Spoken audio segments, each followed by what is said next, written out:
palavra faz a chave para abrir os corações. Amarra tudo feito clave no início das canções. Garimpa nuvens calmas num céu de impressões. Acolhe sempre as almas como o peito as paixões. Quem dá palavra faz seu rumo, revela outro eu. É peso, certo é prumo que a inspiração lhe deu. Refúgio da emoção, lugar da fantasia, centelha pra afeição, espelho da poesia. Ai da palavra quem não tem receio quando a diz, 1000 vezes sempre lavra a lei de ser feliz. Palavras essas filhas da imaginação, perdidas viram ilhas pra lá do coração. Estão a muitas milhas, escapam à razão. Quem na palavra põe a luz, encerra um momento, é sábio que traduz o todo fragmento. É mesmo fazer jus a todo firmamento. É como ser de Deus um instrumento.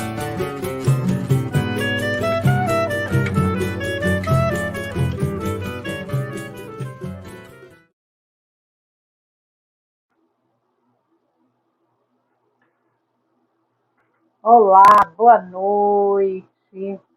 Sejam todos muito bem-vindos, muito bem-vindas. Começamos hoje com uma outra música que se chama Pela Palavra, que é uma composição do Jorge Simas, né? Meu marido, meu maridão, e tem tudo a ver com o filme que nós vamos discutir hoje, conversar sobre ele, que é a Sociedade dos Poetas Mortos.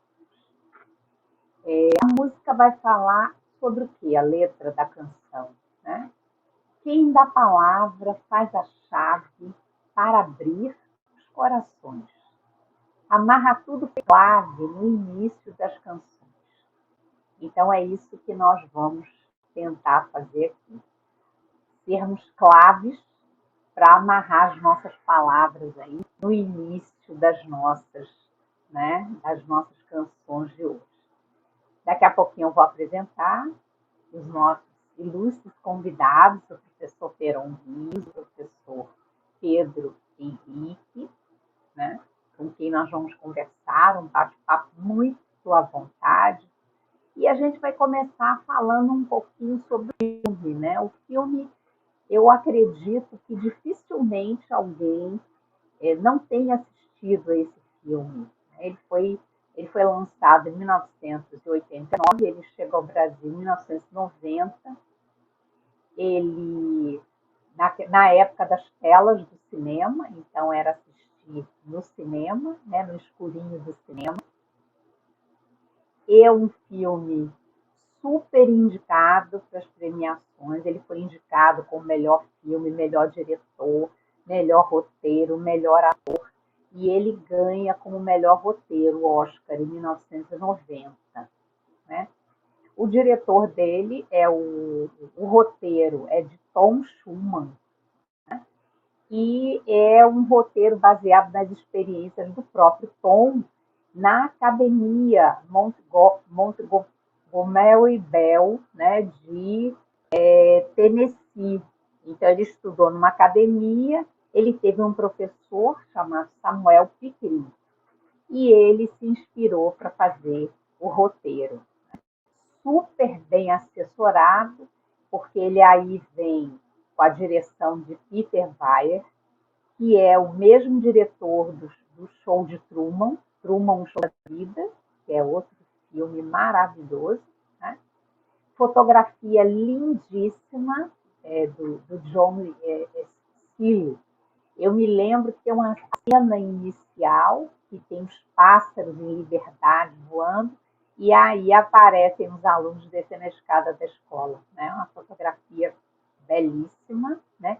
A trilha sonora, com nada mais, nada menos que o Maurice Jarre, em francês, que sabia tudo sobre trilha musical, que é o pai do Jean-Michel Jarre, que é o bambambam da música eletrônica. Então, tinha tudo para dar certo. Né? Um grande ator, né? O Robbie Williams, que nos deixou, né, precocemente, agora, recentemente em 2014, mas que marcou sua presença nesse filme, certo? Então, depois dessa conversa muito superficial, porque ninguém aqui é crítico de cinema, a gente não está fazendo crítica de cinema, a gente está falando do filme a partir do olhar de professores, né? Então eu vou convidar aí os nossos professores queridos, né? O Peron Rios e o Pedro Henrique.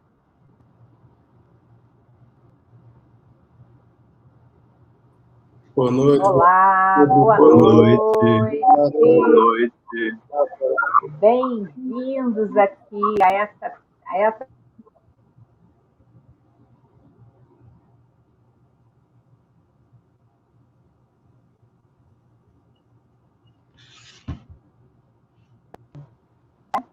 Então, a gente começa um pouquinho, né? Eu prefiro que cada um de vocês se apresente aí, né, para os nossos, as pessoas que estão nos acompanhando. Então, Peron, quem é o Peron? Quem é Peron? Conta pra gente. Ok. Bem, boa noite a todo mundo que está nos acompanhando agora. Eu queria falar inicialmente de como é bom estar nesse diálogo com vocês, né, com o Pedro, com a Iná, e por uma série de coisas, mas eu queria destacar algumas. Por exemplo, a primeira é que a gente vai estar falando de um filme maravilhoso, né? Nós amamos esse filme. Um filme que fala de arte, que é outra paixão que nós temos, e um filme que fala de educação, e no meu caso particular, um filme que fala de arte, que fala de literatura, que fala de educação, num diálogo e a convite de uma ex-professora, a professora Iná, de quem eu tive a grande alegria, o privilégio de ser aluno no Colégio de Aplicação, né? Então, para mim, é uma confluência de coisas positivas, uma confluência de privilégios, eu diria, né? Eu sou professor do Colégio de Aplicação, professor de língua portuguesa, né? Com a minha ênfase é em literatura, certo? E, bom, amo ser educador, ser professor, né? Tenho grande paixão pela literatura, né? E a gente vai tentar, de certa forma, partilhar isso aqui nesse momento, tá bom? Então, obrigado mais uma vez e vamos seguir para a nossa live. Vamos conversar. Eu Conta pra gente. Eu sou um apaixonado pelas humanidades, né? Sou professor de história. Minha formação inicial é história, né? Mas fiz especialização em história. O mestrado eu fiz em educação e o doutorado, sou colega de Iná, né, de doutorado. A gente teve a felicidade de dividir a sala de aula, né, como estudante, que eu acho que é um alívio e é uma troca que eu acho que o professor tem que fazer. É importantíssimo que o professor sente na cadeira do estudante ali para aprender, né? Isso é um processo contínuo.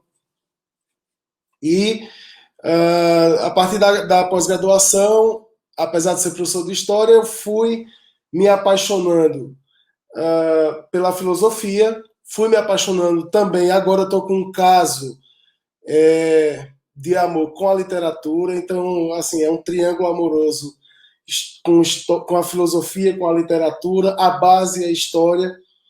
E sou professor do Instituto Federal de Alagoas, e ao exemplo do que acontece no filme, eu comecei a me apaixonar muito mais pelo estudo. Já era apaixonado por estudar, mas a partir de algumas aulas que eu assisti no doutorado, algumas aulas que eu assisti no mestrado, professores e professoras me inspiraram a gostar ainda mais de estudar, e isso envolvia um abraço nas humanidades. Então, a gente olha para esse objeto, que é o ser humano, com várias lentes para poder se aproximar, não é nem compreender, né? Eu acho que é muita pretensão entender o ser humano, mas se aproximar desse objeto. E sou apaixonado por tudo isso.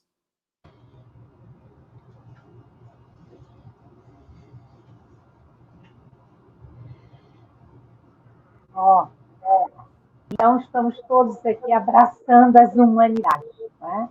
E aí, olha só, eu tenho um trechinho aqui do filme que eu acho que vai dar o início da nossa conversa. O professor, né, ele diz assim para os alunos dele: não lemos e escrevemos poesia porque é bonitinho. Lemos e escrevemos poesia porque somos membros da raça humana. E a raça humana está repleta de paixão. Medicina, negócios e engenharia são ocupações nobres para manter a vida. Mas poesia, beleza, romance e amor são razões para se ficar vivo. Pronto, vamos começar por aí, pela arte, né? A franqueada aí a palavra.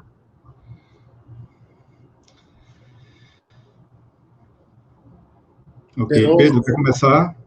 Pode ser. Eu, nos estudos, né, que faço de educação, nas pesquisas que tenho feito, embora eu pesquiso na área de política educacional, mas tive contato, né, com um tipo de sistema formativo, não sei se eu posso chamar assim, né, na humanidade a gente conheceu durante o percorrer humano vários sistemas educacionais, maneiras que culturas diversas tiveram de sistematizar o conhecimento, né? A paideia, na Grécia, é um exemplo de formação humana. E eu, no contato que tive com os estudos educacionais, sobretudo no doutorado, eu conheci um sistema e me apaixonei por ele, que é a Bildung. A Bildung é um sistema alemão, muito recorrente, muito forte no século XIX, onde a educação ela é vista como formação. Bildung, a própria palavra em alemão já quer dizer formação. E aí, a Bildung, ela tem uma premissa que é muito interessante, né?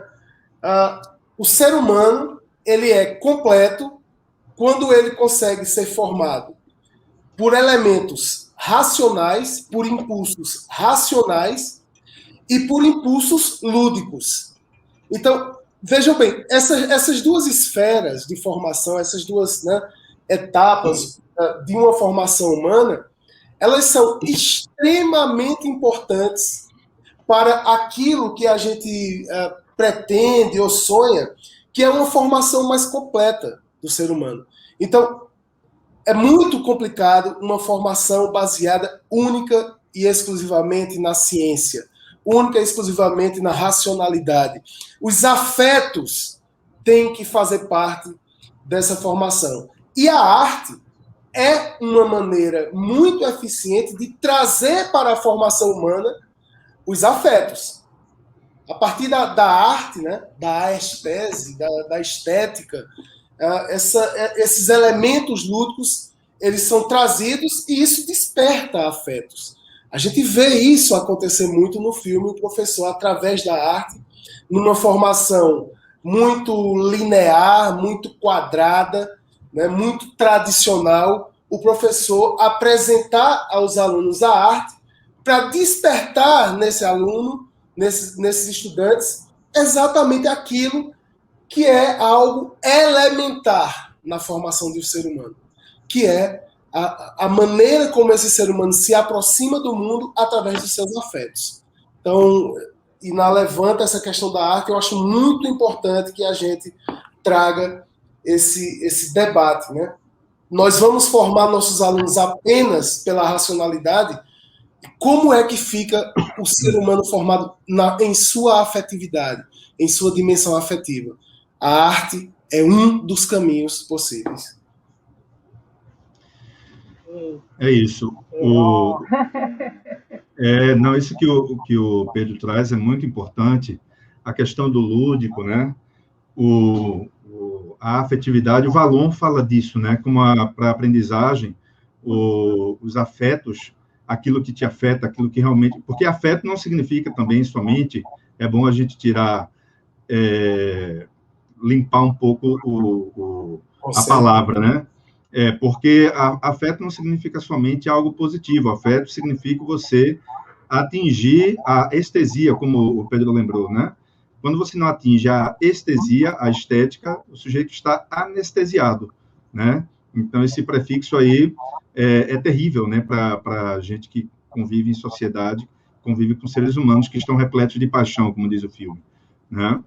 Então, a ideia de racionalidade como o máximo que o ser humano pode atingir, e para muita gente, o monopólio do próprio ser humano, é algo perigosíssimo, né? Porque a gente precisa, hoje, que uma palavra está muito em circulação, que é a empatia, né? Ora, mas o que está dentro da palavra empatia é o pathos, né? É essa sensibilidade, é essa percepção sensível do mundo. Quando o Pedro fala da Bildung, né? Que tem uma força muito grande, de fato, na educação alemã, e a Bildung, ela tem muita força com os escritores, sobretudo, né? Por exemplo, Goethe, né? Nos anos de aprendizagem do Wilhelm Master, né? Isso é justamente um romance que vai mostrar a educação a partir da Bildung, dessa formação muito mais ampla do que uma formação puramente técnico-científica, que o filme acaba colocando em xeque, né? Em vários momentos. Aí, eu queria observar a questão lúdica, porque o que Pedro destacou, a gente vai se lembrar que em determinado momento do filme, o professor vai dizer assim para os alunos, né? Porque a brincadeira continua, ou o jogo continua, e você pode contribuir com um verso, né? O jogo continua, ou seja, devolver à arte o seu lugar como espaço lúdico, espaço de jogo, né? O jogo continua e você pode contribuir com um verso. E queria finalizar esse primeiro comentário com uma coisa que, para mim, é muito importante em relação ao poder da arte. Que, por exemplo, a arte, ela sempre vai fazer com que... Ela vai falar de pessoas, mesmo que fale de animais, né? Mesmo que use animais. Então, você pega, por exemplo, a Revolução dos Bichos, tá? São animais, mas são animais a partir de sentimentos humanos. No final das contas, é uma lupa que se joga para a percepção do outro, né? Qual é o papel da arte aí nesse intervalo que ela estabelece com as pessoas? É que ela não fica mais naquela visão panorâmica que outros olhares lançam, que são importantes também, mas que não dão conta do ato de viver, né? Então, por exemplo, quando você fica sabendo que durante a Segunda Guerra, né, morreram mais de 300 mil pessoas em campos de concentração poloneses, por exemplo, né? Isso, se você não tem um mergulho, um olhar plongé, um olhar de mergulho para o ser humano, isso se transforma em mera quantidade, né? Então, você diz, olha, morreram, por exemplo, no Brasil hoje, morreram 500 mil pessoas. Se você não tem um olhar individualizado, você não mergulha para perceber o ser humano, isso se transforma num número asséptico, é uma asepsia terrível, né? E aí a arte, ela tem essa função. Então, por exemplo, você diz que morreram milhares de judeus nos campos de concentração. Isso pode não sensibilizar as pessoas. E, no entanto, um filme como o de Roman Polanski, O Pianista, com um judeu, a arte mergulhando na vida de um judeu, em tudo que ele passa, em toda essa perseguição, a gente se comove, a gente se revolta, né? A gente fica melancólico, tudo isso porque a arte faz ela vê a floresta, mas ela mergulha para ver a raiz de uma árvore, né? É isso que nos faz vivos, é isso que faz com que a gente não se transforme em mera quantidade, em mero número. Peron, Iná, me permita, porque o diálogo está ficando muito bom e um Peron diálogo. Já tanta coisa boa. Né? É um triálogo, existe diálogo, essa palavra? E aquela ideia do diálogo como atravessamento, né? A gente é atravessado por essas ideias.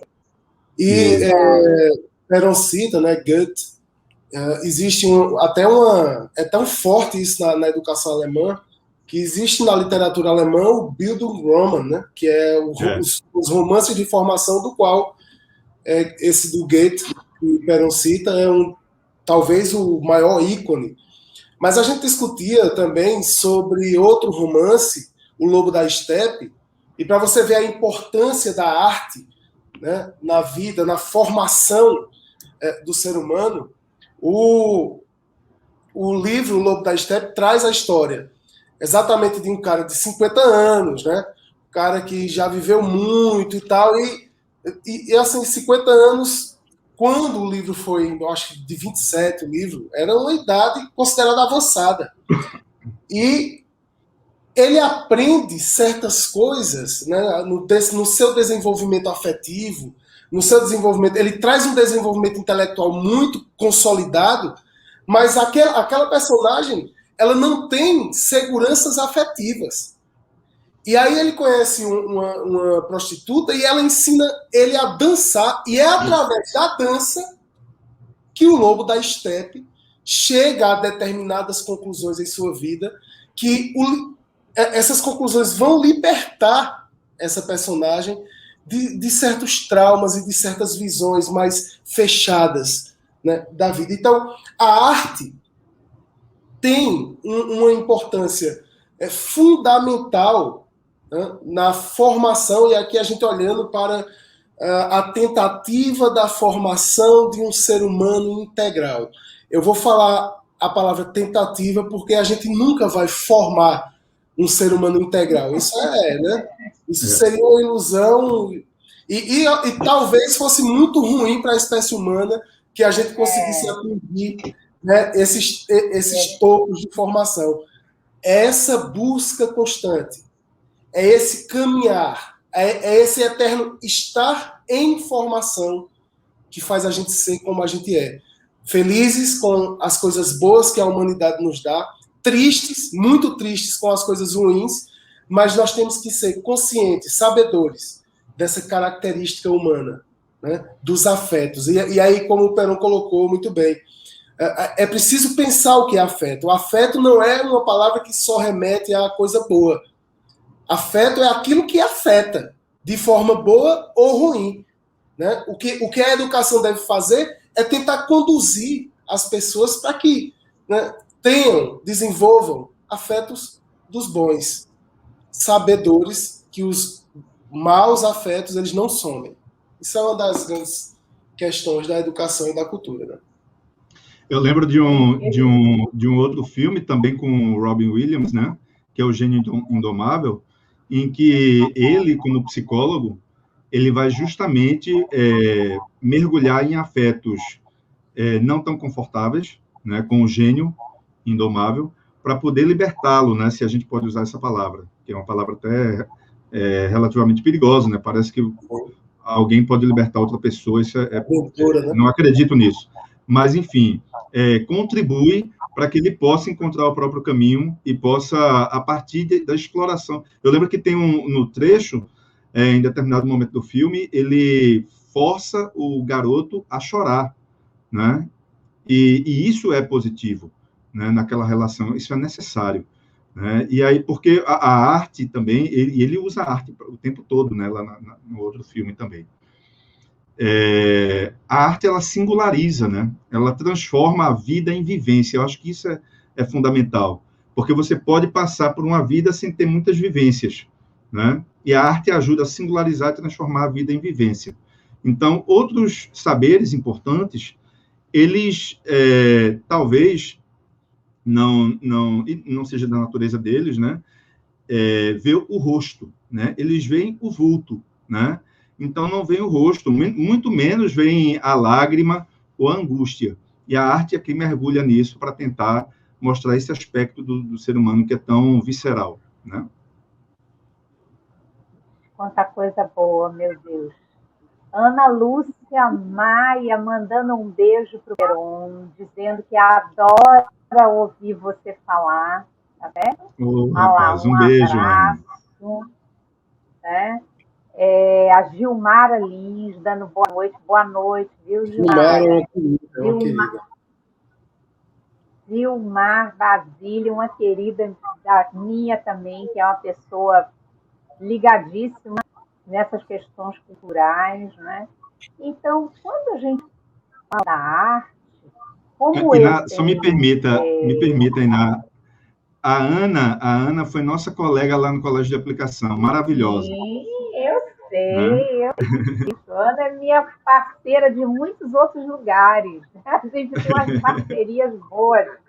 A gente sempre se une, né, com essas. Ótimo. Realmente foi uma experiência maravilhosa. Eu acompanhei assim, os comentários, a alegria, a empolgação dela. Ela é show de bola, como se fala. Né? Muito boa, muito excelente professora e tem tudo a ver com isso que a gente está falando aqui. Que é essa sensibilidade para o ser humano. Eu acho que isso é muito importante. E aí eu volto na minha infância, né? Eu venho de uma família muito simples. Eu tive avós, minhas duas avós eram lavadeiras, né? Então era uma vida muito difícil. E que meu pai, embora muito simples também, ganhava muito pouco, mas no quintal de casa ele construiu um cômodo que ele chamava de biblioteca. E lá a gente tinha um lugar para estudar e tinha uma coleção do Monteiro Lobato. A gente tinha, foi a primeira vez que eu vi uma coleção de José de Castro. Então, ele era comprometido com isso daí. Então, a gente não tinha luxo, mas a gente tinha um outro luxo, que era esse mundo que se coloca ali, que a gente está falando da arte. Né? Então, ele tocava violão e depois ele assume, né, o seu grande poeta de cordel, que ele que é o Raimundo Santa Helena. Então, essa herança artística, ele dizia assim, a pessoa é rica, morre, deixa patrimônio, mas o artista morre, ele deixa uma obra. É muito diferente. Né? Então, para mim, particularmente, foi muito importante esse contato com a arte. Depois, o privilégio de viajar, da gente ver lugares, ver coisas que a gente viu no livro. Então, realmente é um grande privilégio. Né? Voltando ao filme, aquela cena, a primeira aula dele de literatura. Então, vamos ver, eu queria que vocês comentassem também. É a primeira aula dele de literatura, como é que ele faz para começar a aula dele, né? Eu estava até pensando assim, eu vou propor a Peron a gente fazer por ordem alfabética, mas não vai dar certo. Não dá. Correr as letras até... É muito interessante. Quando o Iná propôs o filme, é um filme que eu sou apaixonado por esse filme. É um dos filmes da minha Bildung, né? Quando adolescente eu assisti esse filme, aquilo mexeu muito comigo, embora eu não tivesse um entendimento, uma leitura muito refinada, mas havia algo naquele filme que me deslocava. Né? Havia algo ali, uma rebeldia. Eu que tenho uma vida de formação num colégio católico, bem tradicional aqui da cidade de Garanhuns, e aquilo me dizia por que eu não tenho professores assim, embora eu também tive os meus professores rebeldes. Né? O professor Carlos Janduí, por exemplo, que foi meu professor de geometria, foi quem me apresentou poesia e Pink Floyd. Então, eu acho que essa figura tem um papel muito importante na minha formação. Minha formação é a partir da arte. Minha formação como professor é a partir de Djavan. Djavan é quem me torna professor. Não é Paulo Freire, não é Heidegger, ou Nietzsche, ou Marx, mas eu venho da simplicidade da música despertando em mim afetos. E eu querendo ter instrumentos para interpretar. Então, quando o professor Keaton, né, chega na sala, com aquele novo olhar numa educação quadrada, muito tradicional, e que tenta produzir massa, porque, embora os alunos daquela escola eles eram preparados para serem bem-sucedidos em suas vidas, todos saíam mais ou menos padronizados. São os políticos, os advogados, os médicos que vão comandar, né, ou estar no topo de uma cadeia de consumo. Talvez eles não estejam no topo de uma cadeia humana, mas no topo de uma cadeia de consumo. São preparados os alunos ali para serem bem-sucedidos, né? Isso me lembra muito uma cena de um filme chamado The Wall, justamente do Pink Floyd, onde os alunos vêm numa esteira, naquela cena eu acho que é muito marcante, os alunos vêm numa esteira e tem um detalhe, aqueles alunos que vêm numa esteira de produção, ou seja, serão formados todos para serem iguais, e que caem no final no moedor de carne, e é para isso que o sistema nos toma, né, como a gente serve como pilha, como a gente vê em Matrix. Quando a gente olha para o rosto daqueles alunos, eles não têm rosto. São todos iguais, são máscaras. Não existe... existe a persona, daí a ideia de personagem, a máscara, mas não existe aquele que Guattari nos alerta. Não existe singularidade. Então, aquela cena, aquele professor está interrompendo uma produção de massa. E aí a gente pode passar aqui pela Escola de Frankfurt, por Adorno e tantos outros. A gente pode lembrar aqui do Ortega y Gasset, que tem aquela ideia do homem-massa, né? Mas não é uma educação que desperta para a singularidade, como o Perón colocou. E o professor ali, ele vai ter o papel do despertar a singularidade. E é isso que nós precisamos. Quando a gente tem uma educação que forma as massas, e a gente lança um olhar para essas massas e vê algo amorfo, porque não existe personalidade ali dentro, e claro, eu não estou falando isso generalizando ou tentando ter uma visão totalitária disso, né? A gente acaba incorrendo no mesmo erro que Adorno denuncia naquele texto Educação depois de Auschwitz. A gente está formando insensíveis. Mesmo nós, com o esforço que nós temos, né, de colocar a arte, a gente não está dando conta da formação de pessoas, de seres humanos sensíveis. Estamos formando insensíveis. E isso é um primeiro passo para a repetição de Auschwitz. É necessário atentar para isso. O professor do filme é um herói porque ele tenta arrancar aqueles alunos de suas caixas e dar a oportunidade de cada um assumir a sua singularidade. Tem um livro da Michelle Petit que eu acho maravilhoso, que é esse aqui, ó, Os Jovens e a Leitura, né? Uma nova perspectiva. E nesse livro, ela chama atenção para o seguinte: ela diz que a leitura tem o papel de despertar regiões em nós que se encontravam adormecidas, né? É o descongelamento da sensibilidade, né? Então, eu acho que esse é um dos papéis mais importantes da arte e de um professor de arte, de qualquer que seja ela, né? Professor de maneira geral, na verdade, né? Porque o professor, ele vai, numa perspectiva de formação humana, né? Ele vai fazer com que isso que nos caracteriza como humanos realmente aflore cada vez mais. Então, vamos tirar o aspecto adjetivo e colocar somente o substantivo, professor, né?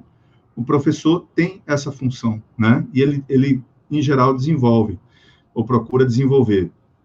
E o professor Keating, que é engraçado, porque o nome é uma espécie de homenagem ao poeta romântico, né, o John Keats, né?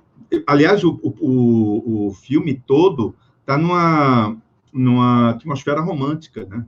Você vê os poetas que são citados ali, são poetas do romantismo inglês, né? Alguns não, mas a grande maioria sim. Você vai ter o Shelley, né? Você vai ter o Byron, né? E o Tennyson, um pouquinho depois, mas que ainda está imbuído disso. E a paisagem também, a paisagem é muito romântica, né? Aquela paisagem... Eu lembro que o Michel Collot, ele diz que o que caracteriza a paisagem romântica é justamente esse aspecto grandioso e selvático, né? Que a gente vê, por exemplo, naquela abertura maravilhosa, aí chamou a atenção logo no começo, né? Aqueles pássaros, aquela revoada maravilhosa, a fotografia do filme é linda, linda. Então, os nossos estudantes lá, eles descem de bicicleta e simplesmente o quadro abre, né? E fica aquela coisa grandiosa, você vê a paisagem na sua vida de maneira ampla. E isso, de certo modo, mostra o papel do próprio filme, que é uma espécie de abertura para aquilo que sufoca. O que é que sufoca? É aquele espaço escolar, né? Então, você tem o espaço escolar, que é o espaço do sufocamento, aquele espaço escolar, né, naquele modelo, né? E a abertura romântica como uma espécie de escapismo, né? Uma possibilidade de respirar. A gente meio que está precisando disso nos nossos dias também, né? Então, e o Keating, ele tem nessa primeira aula, como a Iná destacou bem, né? Essa primeira aula ela é muito importante por alguns elementos. Por exemplo, o primeiro ponto que eu chamaria a atenção é o fato de ele mostrar uma outra possibilidade de aula. Já começa por aí, né? Um outro espaço de aula. A gente vai se lembrar que os alunos ficam espantados com aquilo, né? Ele entra assoviando, né? Aí passa... E eles já ficam, porque eles estão, como o Pedro lembrou, né, eles estão em linha de produção, eles estão habituados àquele modelo em linha de produção. Vem um professor completamente excêntrico, no sentido etimológico mesmo, daquele que está fora desse centro, né, e passa assoviando, sai da sala e faz, me acompanhe. E o curioso é o seguinte, que eles ficam, a gente deve realmente fazer isso, né? Aí um olha para o outro e sai. Aí ele vai para o saguão da escola, pede para os estudantes observarem. Ele diz assim, olha, vou mostrar a vocês algumas imagens que vocês passaram, vocês provavelmente, aliás, vocês passam todos os dias, mas provavelmente não perceberam ainda. E essa é a primeira lição, né? É uma espécie de redimensionamento do olhar. Eles passam todos os dias, mas não olham, não enxergam, né? E o papel do professor, né, é justamente fazer com que você enxergue aquilo que é cotidiano, porque aquilo que é cotidiano tende a nublar, né? Então, se você, por exemplo, mora do lado de uma paisagem paradisíaca, né, você se habitua terrivelmente àquilo, até que vem alguém de fora e diz, olha direitinho, né? Então, esse ensinamento do olhar é o primeiro tópico, né, que eu queria destacar. Outra coisa que ele chama atenção é para a necessidade de saborear as palavras e a linguagem, né, que é uma coisa que eles não tinham nas aulas de literatura, como a gente percebe no filme, né? Era aquela coisa para passar nos exames. É o que o Nolan, o diretor, chama atenção, né? Olha, aqui todos são, 75% dos nossos alunos são aprovados nas melhores universidades. Ótimo. Tá. E os seres humanos que saem daí? Né? E aí, o Keating, ele dá uma espécie de guinada 180 graus aí, né? Então, faz com que eles percebam, ele diz assim, olhem para esses rostos, porque vocês acreditem, vocês irão morrer. Vocês irão deixar de respirar, irão morrer.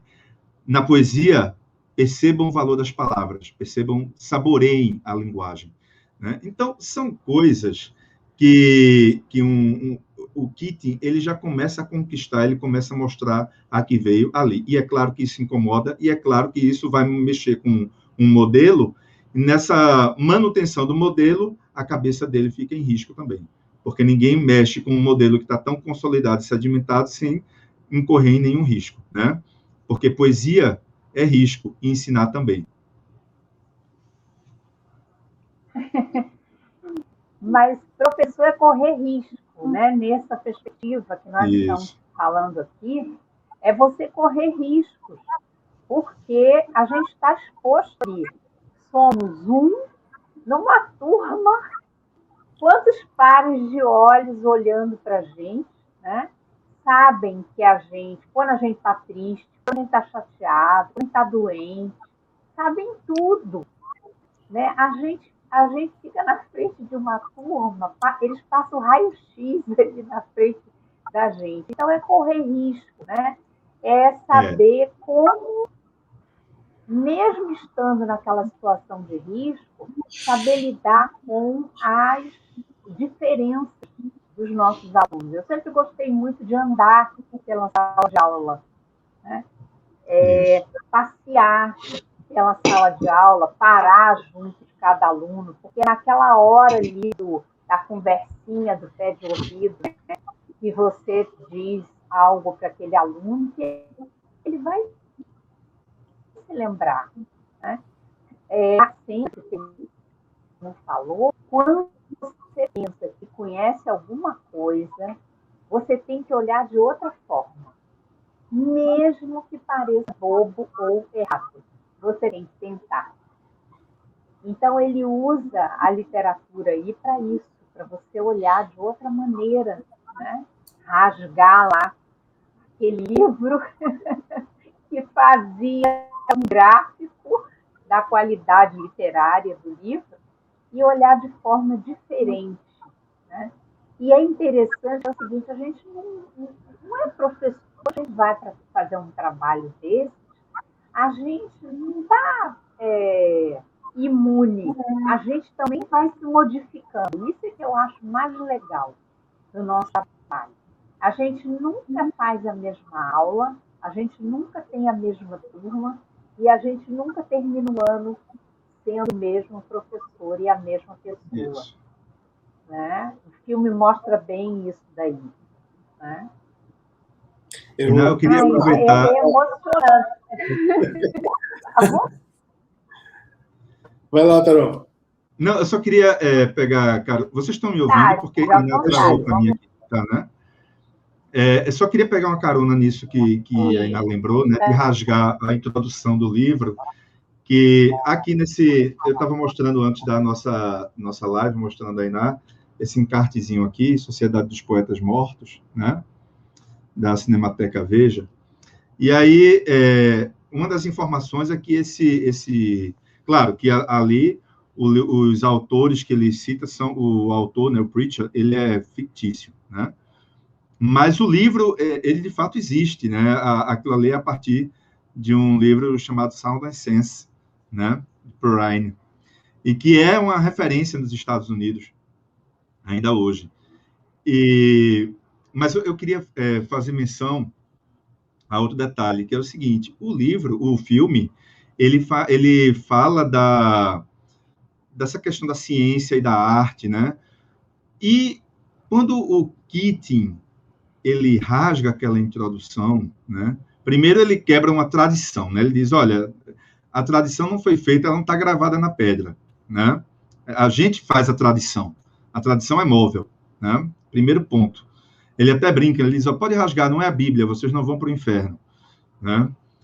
E a outra coisa é que ele está questionando ali um modelo que era hegemônico nos estudos literários daquele momento, década de 60, né? Que é o modelo estruturalista. Então, um modelo em que realmente se queria avaliar um poema, se queria avaliar a grandeza de um poema a partir de gráficos, tentando imitar a própria ciência, transpor para as humanidades um modelo que era típico das ciências chamadas duras, né? E aí ele rasga aquilo ali, tentando mostrar que, olha, a poesia é muito mais do que isso, e tentando devolver à poesia o seu estatuto de visceralidade que ela perdia um pouco nesse olhar tão frio que o estruturalismo tinha imposto às artes, né? Então, é muito significativo esse primeiro momento. Eu fiquei com 2 pontos assim, né? Primeiro que, quando Iná convidou a gente para ter essa conversa, e eu falei que esse é um dos filmes que me formaram lá atrás, Só que alguns meses atrás, coincidentemente, eu tinha revisto esse filme. E fiz. A releitura é sempre muito importante. Até um convite a quem está nos assistindo e que já viu o filme, que reveja. A releitura é muito importante. E eu fiquei com algo, né, na cabeça, algumas imagens, mas faz alguns meses que eu assisti, e eu disse, eu não quero rever, porque eu quero aquela leitura que eu tinha feito, e olhando para aquele jovem que quer ser do teatro, mas o pai não deixa o jovem, né, exercer aquilo que ele é. Vejam como isso é importante na leitura desse filme. Antes de concluir esse pensamento, eu quero abrir parênteses aqui para mostrar a importância de um professor, né, ler em sala de aula, de um professor comentar filmes, comentar músicas em sala de aula, porque enquanto Perón falava e descrevia as paisagens abertas e românticas, passava o filme por nossa cabeça. E isso é ativação de afeto. Porque Perón estava descrevendo ali e é maravilhoso você rever essas imagens. E as imagens passam ali pela nossa... Literalmente, assim, as imagens estão... Aquelas árvores, o nevoeiro, acho que tem uma névoa, né? Que é lindo. Então, você vê eles saindo do prédio. O professor, o neurocientista Antônio Damasio, ele fala muito, né? E a gente estudou aí numa das disciplinas, essa ideia de que a gente foi perdendo, a educação foi reduzindo o seu poder, né, sobre o ser humano, porque ela foi ficando visual e auditiva. Né? E a gente perdeu, até a nossa pele é um fator educacional. E ele sempre leva os meninos para correr, ele sempre leva... Tem uma coisa que eu acho bem interessante, é ele levar os meninos para ler na caverna. E essa entrada e saída da caverna nos remete à parábola de Platão.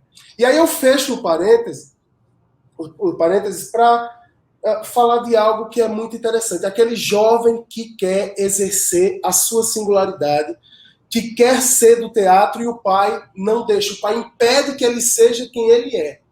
Isso vai bater de frente com uma das frases que ficam mais famosas desse filme, que é o Carpe Diem, que é a ideia de colher o dia. Né?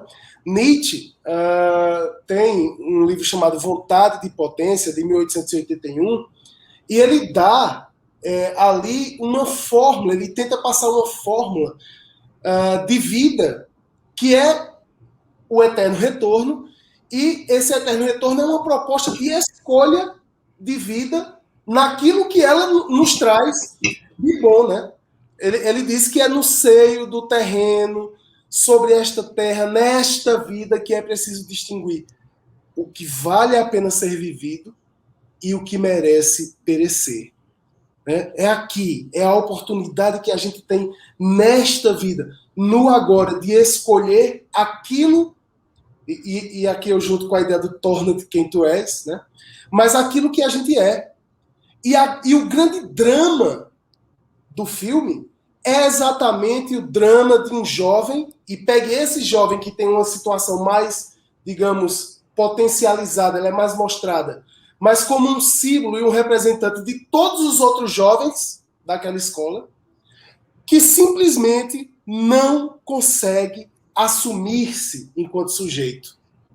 Um jovem que quer ser ator do teatro e é impedido pela família, é impedido pela escola. Olha essas instituições, né, como vão tolhendo, vão poldando as nossas potências, e ele é impedido pela escola e pela família de ser o que ele é.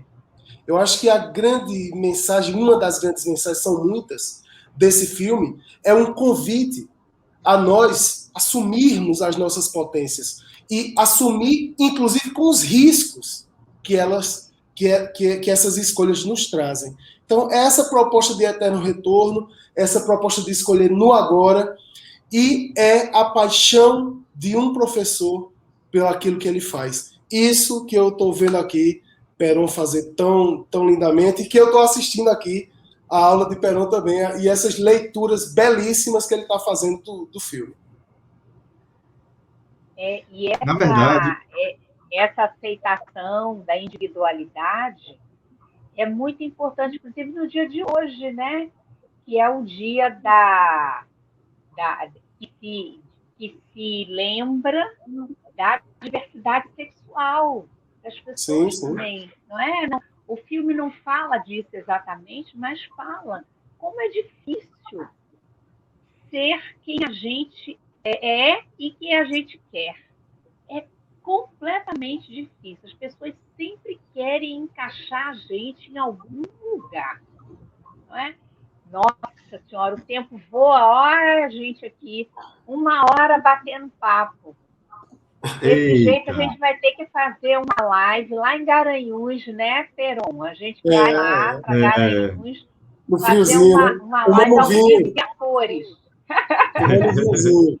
Com frio, tomando um vinhozinho em Garanhuns para a gente poder comemorar, né, a é live. verdade. Gente, eu acho que a gente está, assim, as palavras finais, né, de vocês em relação ao filme, né?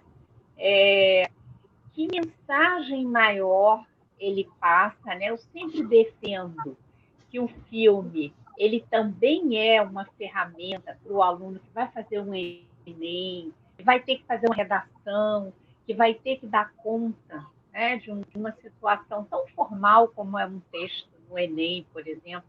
Mas você está trabalhando os domínios conexos, você está trabalhando ali conhecimentos de outras áreas. Então, eu acho que isso passa na mensagem do filme também. E aí as palavras assim, finais, o fechamento, pelo menos semifinais, a de hoje, tá certo? Ok.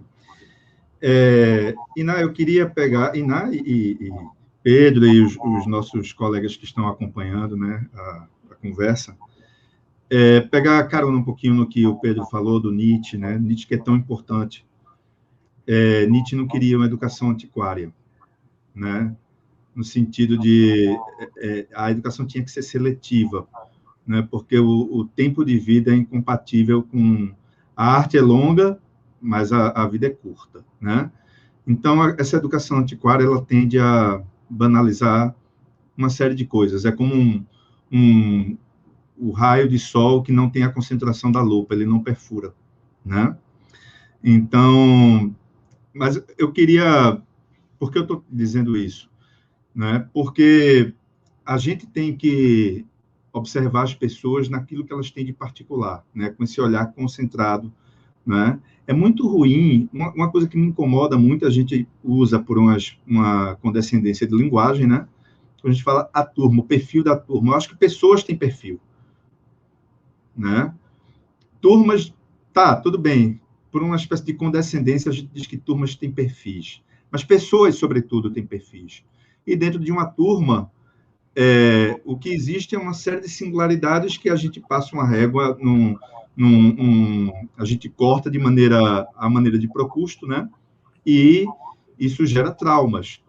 E o filme ele tenta mostrar isso, a importância de uma educação que não tente fazer com que as pessoas sejam apenas uma espécie de peça numa engrenagem, retirando delas aquilo que elas têm de particular, que é a própria alma, né? Então, quando o colega lá do Keating diz livres pensadores aos 17 anos, né? Aí o Keating diz, engraçado, não sabia que você era cínico, né?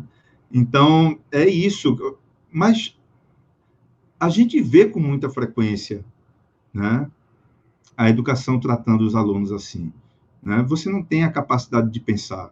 Deixa que eu falo por você, né? Não, passe a palavra. O seu estudante tem muito a dizer, né? Ele tem muito a ensinar também. Então, eu acho que o filme ele transmite isso, sabe? Uma coisa que me chama muita atenção é quando o Neil Perry ele morre, né? E tem aquele encontro depois na escola e o diretor Nolan ele, na hora que vai lamentar, ele diz o seguinte, né? Ele lamenta apenas a qualidade acadêmica do Neil. Ele diz, a gente lamenta muito porque era um excelente aluno. Ora, você está reduzindo o indivíduo a um excelente aluno, né? Porque para ele aquilo interessava ser um excelente aluno, afinal de contas é uma propaganda para a escola dele, como ele gosta de falar, né? Então ele transforma o indivíduo em um objeto, em algo, é o que o Martin Buber fala do eu, tu, eu, isso, né? Você pode ter uma relação eu-tu com o mundo, em que as pessoas têm singularidade, têm subjetividade, ou eu, isso, em que as pessoas viram uma espécie de instrumento para você alcançar um determinado resultado, né?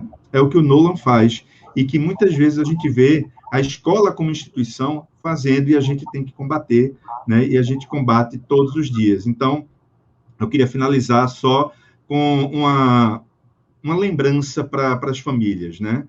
Que ficam dizendo, olha, faça isso, deixe de fazer aquilo. A gente, de vez em quando, recebe estudantes, né? Pedro está ali fazendo sim com a cabeça, porque é um cotidiano nosso. Estudantes que ficam angustiados, eu gostaria muito de fazer isso, eu percebo que essa é a minha propensão, eu tenho um talento para isso, mas a minha família não quer que eu faça isso, aquilo outro, né? Então, a lembrança é a seguinte, para as famílias, né? Respeitem a individualidade dos filhos, né? Observem a necessidade real dos filhos, e isso o filme mostra também, porque na hora que o Todd Anderson recebe o estojo de medicina, né? Ele fica triste, aí ele diz, não, mas eu já ganhei um ano passado.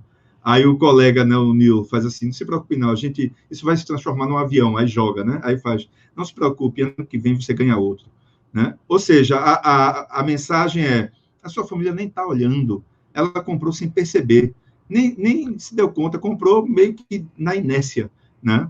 Então, as famílias fiquem atentas à singularidade dos filhos, à subjetividade deles, eles têm uma alma específica, não são uma extensão de vocês, e finalizaria dizendo, pais e professores têm que aprender a ser desnecessários, tá bom?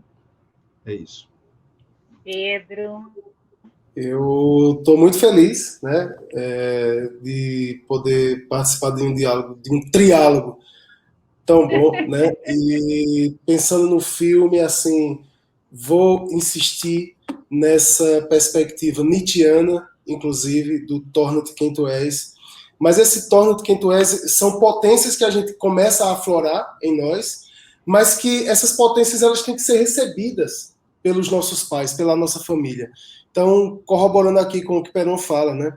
Que as famílias comecem a olhar para os seus filhos não como se eles estivessem numa linha de produção em que eles necessariamente têm que ser aquilo que o status social, né, denomina que é uma figura bem-sucedida. Ser bem-sucedido é importante que se diga, é ser feliz. A felicidade é a maior medida de sucesso de um ser humano. Tem muita gente... Eu já vi...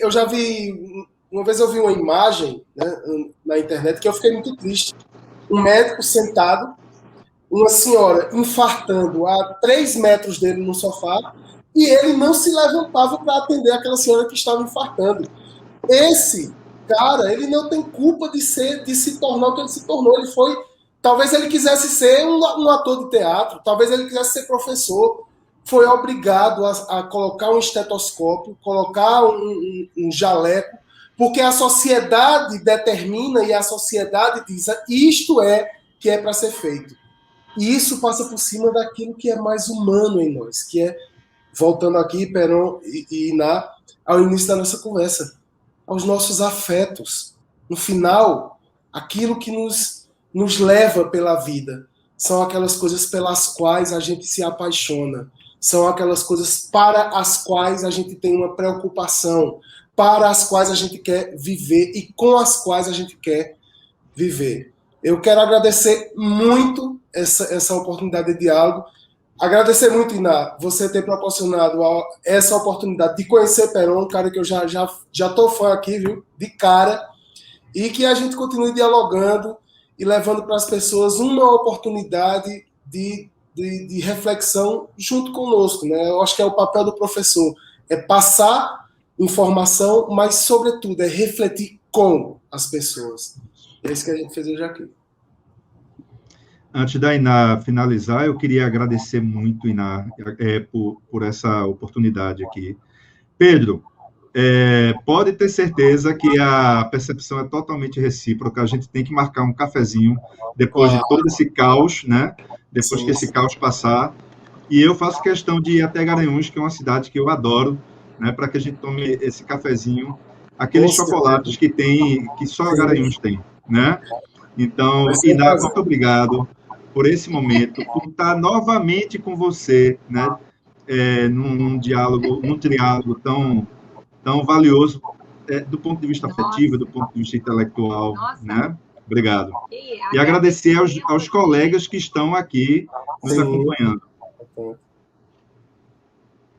Então, agradecimento é meu, das pessoas que estão presentes aqui. Olha, entrou aqui o Marcos Barros, que é um querido e que mandou abraços aí para o Peron, que adora ouvir o Peron. Peron tem um fã-clube aqui, viu? Tem um fã-clube também. Pedro, tá vendo?